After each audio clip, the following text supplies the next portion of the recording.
Olá, hoje é terça-feira, 1º de setembro de 2021. O IBGE liberou hoje os dados do PIB do segundo trimestre do ano. Os números vieram um pouco abaixo do esperado pelos analistas. Muitos ficaram, inclusive, muito decepcionados com o resultado. Não, né, não é bem o nosso caso, e a gente vai explicar aqui por quê. Comentando aqui primeiro, só resumindo alguns dos principais resultados, né? Houve uma queda de 0,1, que é praticamente estabilidade, com uma contribuição negativa da agropecuária de 2,5%. A indústria teve uma pequena queda de 0,2%, mas aí, no caso, a indústria de transformação que puxou para baixo. A indústria de transformação teve vários problemas no trimestre, como nós sabemos, e a construção civil teve um desempenho muito bom, 2,7%, e o principal destaque são os serviços, que cresceram 0,7% nesse trimestre. Esse resultado já mostra que a economia agora começou a entrar numa fase de crescimento diferente da anterior, uma dinâmica, digamos assim, diferente da dinâmica que vinha até o primeiro trimestre, que é o seguinte: o setor de serviços e o setor de construção que estão liderando o crescimento. Por quê? Porque a indústria vem encontrando alguns problemas na área de oferta, etc. A indústria, aliás, já tinha crescido bastante no período anterior, e o setor de serviços está sendo beneficiado pela liberalização da economia, pela flexibilização, né, que resulta do crescimento da vacinação no país. Esse crescimento tem sido bastante rápido no período mais recente. Isso tem viabilizado o retorno de várias atividades no setor de serviços. A construção civil já vinha crescendo de antes, e aí por outras razões, mas o importante neste padrão de crescimento é notar, porque são dois setores que são muito intensivos em trabalho, né?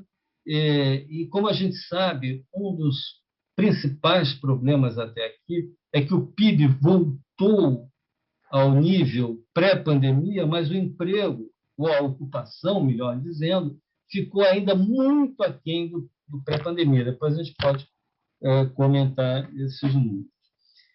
Então, esse crescimento liderado pelo emprego, pelo setor de serviços, pela construção, ele, embora até leve a uma queda da produtividade da economia, mas, por outro lado, tem esse efeito positivo sobre a ocupação. Pelo lado da demanda, o consumo das famílias ficou estabilizado, e o destaque foi a queda na formação bruta de capital fixo, que é um componente que vinha crescendo muito nos trimestres anteriores e teve uma queda de 3,6% neste trimestre. É difícil de analisar essa queda, porque o próprio IBGE diz que tem a ver com a questão das importações de plataformas, etc. Então, por enquanto, neste momento, ainda é difícil destrinchar esse efeito, né? De todo modo, a taxa de investimento está em 18,7% do PIB neste segundo trimestre de 2021. O que eu queria... por fim, só para não deixar de comentar aqui o conjunto dos dados, no que se refere à demanda externa, né, as exportações cresceram bastante, as importações quase não cresceram. Então, está havendo aí uma contribuição positiva da chamada demanda externa, que é exportações menos importações, mas que também pode ter parcialmente a ver com aquele mesmo fenômeno que eu já comentei em relação aos investimentos. Eu acho que um detalhe importante: a variação de estoques teve agora um papel negativo. Os estoques tinham crescido muito no trimestre passado, nesses decresceram, né? Isso até pode ser uma boa notícia, porque toda vez que os estoques caem, você tem um estímulo à produção para recomposição de estoques. Vamos, então, só pensar agora o que interessa. Na verdade, isso aí tudo é passado. Agora, o que interessa é o que vem pela frente, né? E nós achamos que o horizonte aqui, mesmo para esse segundo semestre, está bastante nebuloso. Vários fatores podem afetar positivamente e negativamente. Então, vou aqui só falar dos principais. É, do ponto de vista positivo, tem essa recomposição de estoques que eu falei, o fato de que o emprego está crescendo no setor de serviços, tudo isso dá uma dinâmica importante para a demanda, e o avanço da vacinação, eu acho que tende a acelerar este processo. Então, eu acho que isso aí quer dizer, tem um ímpeto aí possível da economia, principalmente agora no terceiro trimestre, que deve contribuir para uma taxa positiva, que pode ser até uma taxa boa. Porém, há vários fatores negativos aí no horizonte, mesmo no horizonte de curtíssimo prazo. Bom, primeiro é que essa alta da inflação vem corroendo o poder de compra da renda, né, dos salários, e, portanto, isso aí trava um pouco o consumo, né? Só para dar um exemplo, nessa última PNAD contínua que saiu já para o segundo trimestre também de 2021, a gente viu que a massa salarial real de todos os rendimentos ficou estável, está estável nos últimos 2, 3 meses. E ela está estável apesar do aumento da ocupação, que foi muito importante. Por quê? Porque o rendimento real caiu. E o rendimento real caiu não porque o rendimento nominal tenha caído, mas porque a inflação alta corroeu este aumento de renda dos assalariados, principalmente, né? Então, tem esse fator inflação. A inflação, obviamente, vai levando a uma política monetária mais apertada, mas acho que esse efeito juros ele vai incidir um pouco mais à frente. Mas tem um outro fator muito importante, que é a questão da crise hídrica e do risco do racionamento, ou de um aumento muito grande. Na verdade, a própria indústria tem se queixado, um dos fatores que vem travando, além da falta de peças, etc., de problemas tipos de oferta, é um aumento de custos muito grande, e um deles é o custo da energia. Esse continua subindo, né? E pode ser que sejam necessárias novas restrições à atividade por conta da crise elétrica. Aliás, no próximo podcast, nosso próximo podcast da terça-feira que vem, deixa eu já até fazer aqui uma divulgação, uma propaganda, vai ser exatamente sobre esse tema que se tornou crucial. E, por último, tem a questão da crise política. É óbvio que o ambiente político está cada vez mais tensionado e chega um momento que, inevitavelmente, ele acaba comprometendo decisões econômicas, né? Então, se essa corda continuar esticando, se o ambiente continuar se tensionando, diria que é impossível isso não afetar o nível de atividade. Então, eu colocaria esses fatores principais, prós e contras do crescimento no segundo semestre. O Caio e a Margarida vão fazer os seus comentários, inclusive aqui colocando algum número, mas os números que a gente vai colocar em termos de previsões ainda estão sujeitos a toda essa precariedade, né, do nosso conhecimento sobre o que vai acontecer, sobretudo no quarto trimestre, por conta dessas incertezas que a gente está falando aqui. Eu acrescentaria ainda um fator internacional, Francisco, que a gente ainda tem um ambiente internacional extremamente favorável às economias emergentes, né? Os juros estão muito baixos, a aversão global ao risco está melhor, o comércio internacional está crescendo, o preço das commodities estão subindo ainda. Então, a gente ainda tem aí um impulso vindo do setor externo que está nos ajudando. Só que esse impulso ele não vai ser indefinido. O próprio presidente do Banco Central americano já está começando a anunciar que provavelmente a compra de ativos até o final desse ano, feita pelo Banco Central americano, que é mensalmente de 120 bilhões de dólares, ela, no mínimo, vai começar a se reduzir, né? Então, na medida em que as economias avancem aí os seus processos de recuperação da pandemia e que as atividades econômicas voltem ao normal, né, nós vamos ter aí uma certa normalização das políticas monetárias nos países mais avançados, o que vai significar para as economias emergentes um ambiente de menor liquidez. Ainda não chegamos lá, então eu queria adicionar que nós temos ainda uma economia internacional com ventos favoráveis às economias emergentes e o Brasil pode aproveitar isso dependendo aí, né, das suas idiosincrasias do momento. Tá certo. Queria fazer umas observações assim, meio soltas, tópicas. O primeiro ponto é o seguinte: eu estava dando uma olhada na internet, hoje foi divulgado o PIB, né, pelo IBGE, estava vendo a repercussão e, em geral, predomina claramente o tom assim, de desempenho muito decepcionante, não sei o quê, sobre o PIB, porque o PIB, na verdade, teve uma queda de 0,1%, na verdade, ficou estável no segundo trimestre em relação ao primeiro. Eu queria fazer algumas qualificações sobre isso, que é o seguinte: primeiro, é que, mesmo com esse desempenho do segundo trimestre, eu já vou fazer alguma observação sobre ele, o desempenho esperado para o ano, e a gente ainda está refazendo contas, e há essa incerteza que o Francisco se referiu, mesmo para esse ano, principalmente para o quarto trimestre, que ainda é uma coisa muito certa, mas eu diria que eu mesmo, estando na ponta mais pessimista do nosso grupo, continuo esperando um crescimento ao redor de 5% esse ano. Então, esses 5%, para vocês terem uma ideia, se a gente comparar com o que isso significa em relação a 2019, o PIB desse ano comparado com 2019, estou falando 2019 porque foi o ano que precedeu a pandemia, né?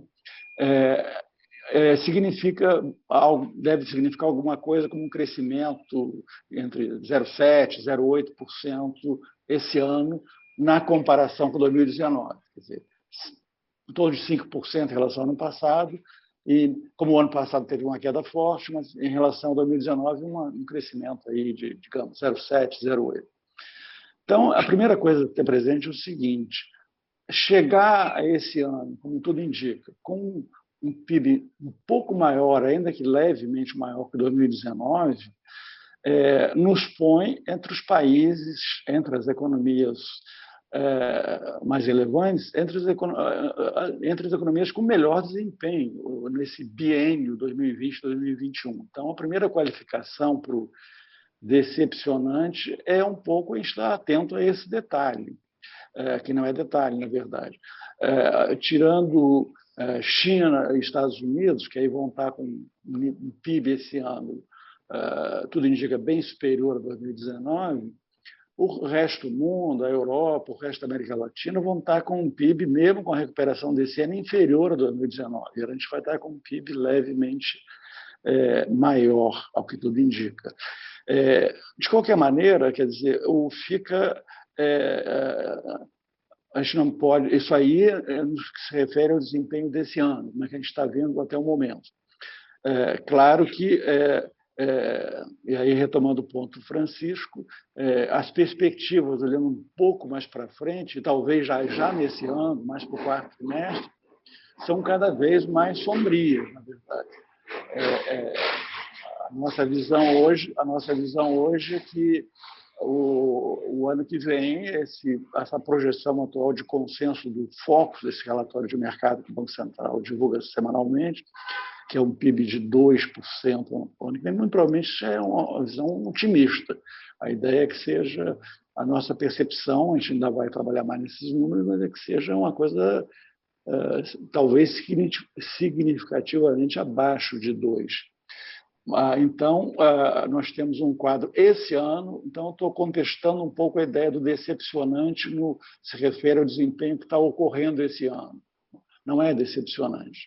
Ele é um desempenho, em comparações internacionais, bastante bom, diga-se de passagem. Quanto à questão específica do segundo trimestre, aí eu teria que fazer algumas observações, quer dizer, primeiro ponto é o seguinte, a gente tem que ver que com o que o BGE divulgou, a gente teria tido um crescimento na série com ajuste sazonal de 1,2 no primeiro trimestre contra o quarto e de menos 0,05, arredondando perto de zero no segundo trimestre. Se a gente recuar poucos meses atrás, para os primeiros meses do ano, a larga maioria dos analistas, nós incluídos, esperávamos uma recessão técnica nesse primeiro semestre, com 2 trimestres consecutivos de queda do PIB. Era esse o quadro que se tinha.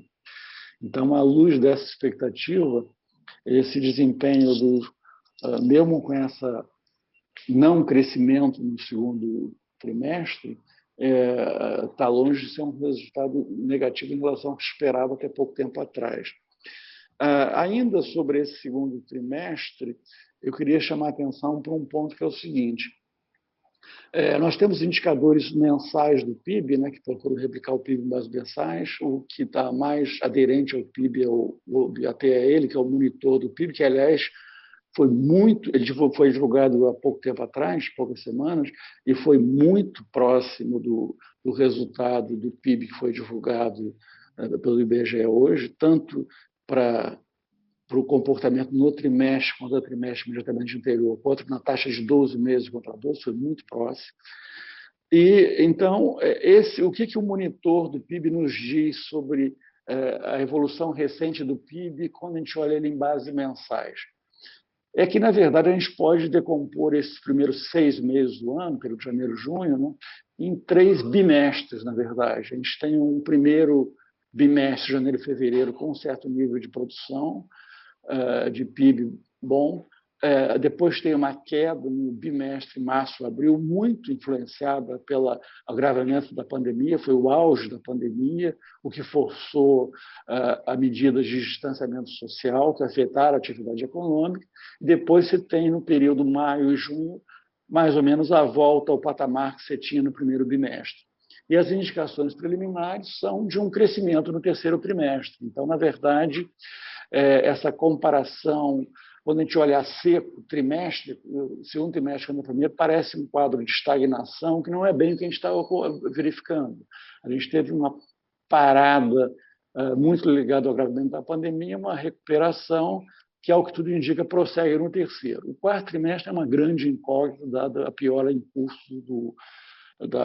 dos ruídos políticos, do quadro macro de modo geral, etc. Pode ser que não apenas bata mais pesado, como a gente espera no ano que vem, mas já tenha resquícios desse efeito negativo no quarto trimestre. A gente está trabalhando com essa hipótese. Então, esse é o quadro que eu queria chamar a atenção. Por fim, só para passar para a gente retomar aí o nosso diálogo, eu queria dizer, quando a gente olha mais para frente, aí sim os motivos são de muita preocupação, a gente tem que ter presente o seguinte, que esse desempenho da economia no biênio 2020-2021 é muito atípico por várias razões. Primeiro que a gente teve uma derrubada da economia por um fator totalmente extraeconômico, a pandemia, que principalmente no segundo trimestre do ano passado, derrubou a atividade econômica, né? Principalmente o setor serviços, foi o mais atingido. E depois, então, a gente tem um processo, um fator extraeconômico derrubando, e depois a reabertura, que continua em processo de se intensificando, de aumento da mobilidade social, etc., que é um componente dessa retomada que acontece a partir do terceiro trimestre e continua agora.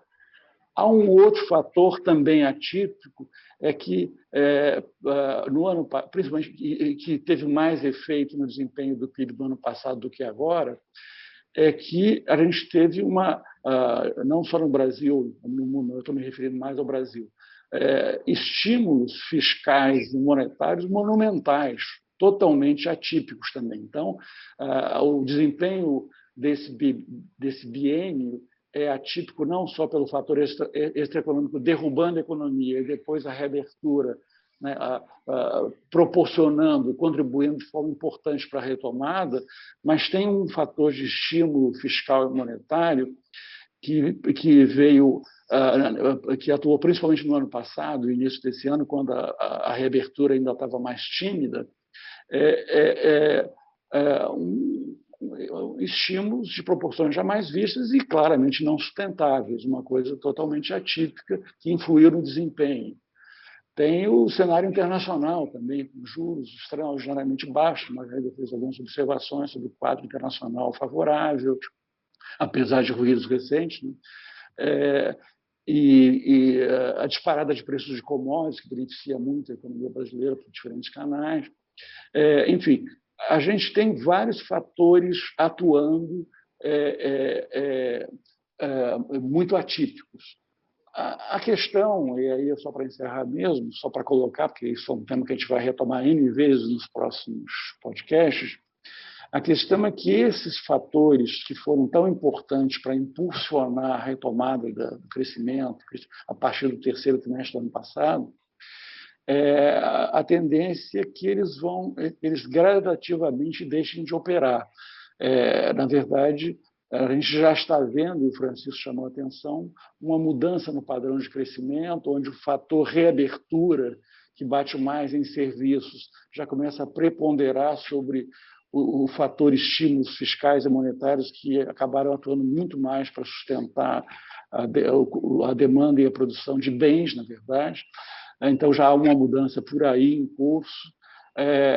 Outra mudança importante, que vai afetar muito o desempenho do ano passado, é que desde o ano, do ano que vem, do próximo ano, é que desde o ano passado a gente vinha tendo até recentemente uma política, juros, um terreno francamente estimulativo para o crescimento, e eu estou me referindo principalmente aos juros de um ano, juros reais de um ano, que são influenciados por como é que o mercado precifica a taxa Selic média 12 meses à frente, com base na percepção que ele tem da função de reação do Banco Central e do comportamento da inflação.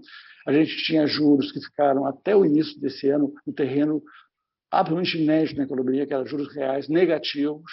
Depois eles entraram a partir ali de abril, passaram a ser positivos, mas num terreno considerado estimulativo, ou seja, num terreno onde a política, os juros contribuem para um crescimento da economia acima do seu potencial. E agora, em agosto, pela primeira vez, a gente entrou num terreno, medida por esse juro real de um ano, já num terreno restritivo, onde o juro real de um ano está acima daquilo que a maioria dos economistas hoje considera como taxa neutra, que é 3%. Atualmente ele está em 3,6%, mais ou menos, o juro real de um ano. Então, a gente está mudando aquilo, o estímulo monetário poderosíssimo está saindo de cena, a gente está mudando para esse outro lado, o reverso da medalha, que é uma política, que é juros que atuam de forma restritiva, ou seja, atuam no sentido de induzir um crescimento da economia, não acima do potencial, como vinha sendo, mas sim abaixo do potencial, que vai afetar o ano que vem. O lado fiscal, existe uma imensa definição, mas dificilmente o lado fiscal será estimulativo no ano que vem, por comparação a esse ano. Então, a gente tem um aperto monetário, uma política fiscal que tende a ser mais neutra do ponto de vista da atividade na comparação 2022 com 2021. E tem um efeito da inflação, que o Francisco destacou, o efeito muito negativo sobre vários canais, a começar pelo efeito na massa de rendimentos reais.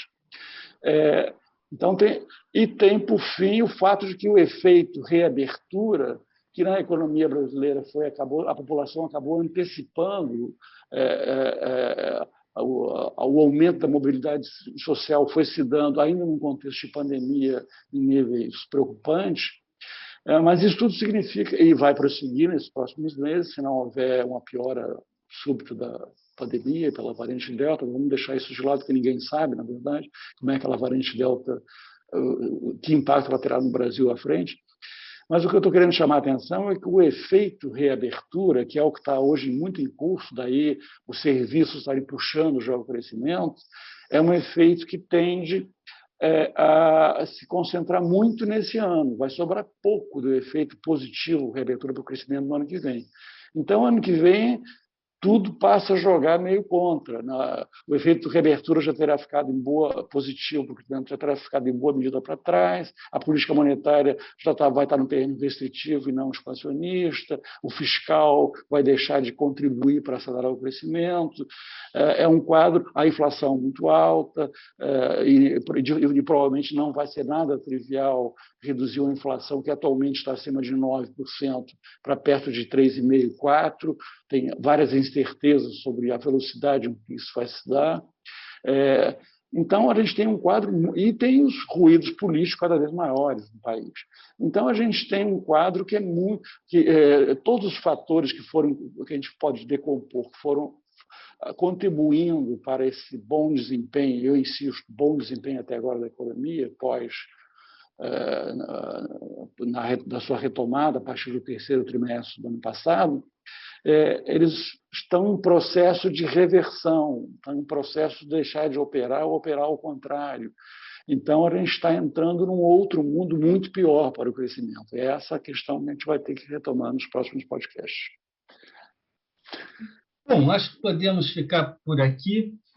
Nos próximos podcasts, vamos retomar essas questões, como falou o Caio, e vamos estar de olho nos riscos, né, que existem, que estão presentes aí na conjuntura próxima, como, por exemplo, o risco de uma crise, da crise hídrica acabar levando a um racionamento ou a algum tipo, ou a medidas que acabem comprometendo o desempenho da economia, o risco da inflação prosseguir em níveis muito altos e isso se converter em altas taxas de juros, que, por sinal, é óbvio que já vão acontecer, mas, enfim, como isso aí vai afetar as taxas de juros de 1 ano, 3 anos? O risco, como a Margarida colocou ano passado, o cenário externo não ser tão bom quanto é agora. O risco do cenário externo, muito bem lembrado, Caio, Margarida. Enfim, vamos estar acompanhando isso nas próximas semanas, o que vai, então, a partir daí, permitir a gente ir calibrando as nossas projeções para o crescimento da economia. Ficamos por aqui. Até a próxima terça. Abraço a todos.